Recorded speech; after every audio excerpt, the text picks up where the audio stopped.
परी कवनार्थी श्री पावकाच्या मोहाप्रती आणि त्रिसूट तुम्हा प्रती विद्यानाथ झालासे. देवाने सांगितलं जालिंदरा, अरे त्यावेळेस पण आम्ही आलो होतो आणि आल्याच्या नंतर काय केलं, तुझ्या विद्येला आम्ही वरदास्त दिला, म्हणजे आशीर्वाद दिला तुझ्या विद्येला. तुझी विद्या आम्ही सफल केली. पण जालिंदरा कशामुळं? त्या अग्नीच्या मोहापायी. अग्नीमुळं आम्ही, तुझे वडील असणारे अग्नी, म्हणजे अग्नीमधून तुझा जन्म झाला आणि त्यामुळं वडील म्हणायला हरकत नाही. जिथून जन्म झाला ते आई किंवा वडील, आणि त्या तुझ्या वडिलामुळं, त्या अग्नीमुळं, त्या अग्नीच्या भिडामुळं, मला थोडक्यामध्ये आपल्या साध्या भाषेमध्ये, अग्नीच्या भिडामुळं आम्ही तुझ्या अस्त्र विद्येला वरदास्त दिला. एकतर अग्नीची भीड होती आणि दुसरी भीड कुणाची होती? श्री गुरु दत्तात्रयांची भीड होती. आणि या दोघांमुळं आम्ही तुझ्या अस्त्र विद्येला वरदास्त दिला. आता काय झालंय? आता तुम्ही सोकलात थोडक्यामध्ये. आता आम्ही तुमच्या विद्येला वरदास्त दिला की लगेच तुम्ही दुसरा शिष्य केला आणि पुन्हा त्याला विद्या म्हणायला लागला. उभयांच्या भीड करून तुम्हास दिले वर प्रदान, परी पुढे आणि का कारण वर मिळवत नाही. आणि मग अशा प्रकारे त्या एकतर अग्नीमुळे आणि दुसऱ्या गुरु दत्तात्रयामुळं यांची भीड आम्हाला लोटत नव्हती आणि त्यांच्या भिडेमुळे आम्ही काय केलं, तुला अस्त्र वरदास्त ठेवला, तुला वरदास्त दिला.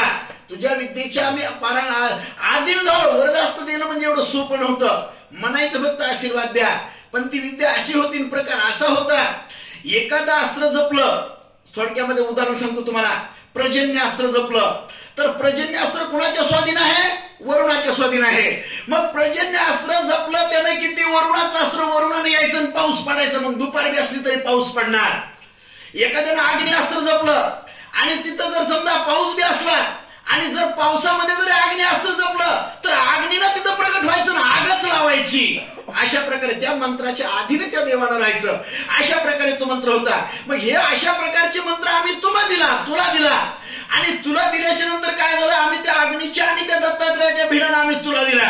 आता तुम्ही एक रोज शिष्य तयार करायला लागला. मग आम्हाला का तेवढंच काम आहे का? आम्हाला बी काही आमची कामं असतील ना. तुम्ही रोज एक शिष्य तयार करता आणि आम्हाला म्हणता ह्याला वर द्या, उद्या त्याला वर द्या. मग का आम्ही तेच करीत बसावं का? तुम्ही पुढत शिष्य सकळ अगणित मिती ती तुक्याची सद्विद्ये प्रति वर किती. आता मला सांगा तुम्ही, आता तुम्हाला दिला आम्ही वर, आता तुम्हाला वर दिला शिरला, आता तुम्ही काय केलं?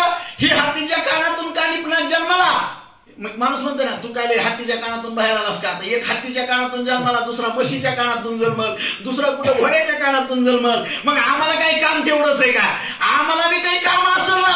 मग तुम्ही रोज एक शिष्य करताल आणि त्या विद्येला नाव सद्विद्या अशा प्रकारचं नाव देतात. मग आमचं काय तसं काय आमच्या जीवन शक्य होणार नाही आणि असं काही काम आम्ही करू शकत नाही. देवाने धाडकून सांगून टाकलं.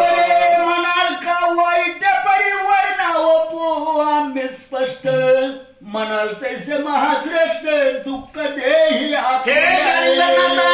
आता तुझ्या मनानं ते तुला बरं वाटत असेल तर बरं वाटत असेल आणि वाईट वाटत असेल तर वाईट वाटत असेल, त्याच्याशी आम्हाला घेणं देणं नाही. फक्त आम्ही आता वर देणार नाहीत, वर कुणाला ओपणार नाहीत, म्हणजे कुणाच्या आम्ही अधीन होणार नाहीत. वर देणं सोपं नव्हतं, अधीन व्हावं लागत होतं. तसं आम्ही काही कुणाच्या अधीन होणार नाहीत. आणि तुम्हाला आता काय करायचं ते करा. आता तुम्ही काय केलंय? कवित्वाचा धंदा मांडलाय, बाजार मांडलाय आणि याच्यामध्ये तुम्ही आमच्या काय बेजाऱ्या करू नका असं देवाने विमानी बैसते झाले तत्क्षणी ते जालिंदर देशी पाहुणे परमचित्ती.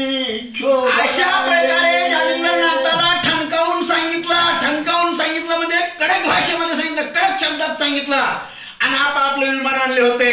प्रत्येक जणांनी काय केलं? आपापल्या विमानाकडे चालले, विमानामध्ये बसायला लागले आणि निघून जायला लागले. जालिंदरनाथाने बघितलं आणि जालिंदरनाथ बघितल्याबरोबर एकदम जालिंदरनाथाला राग आला.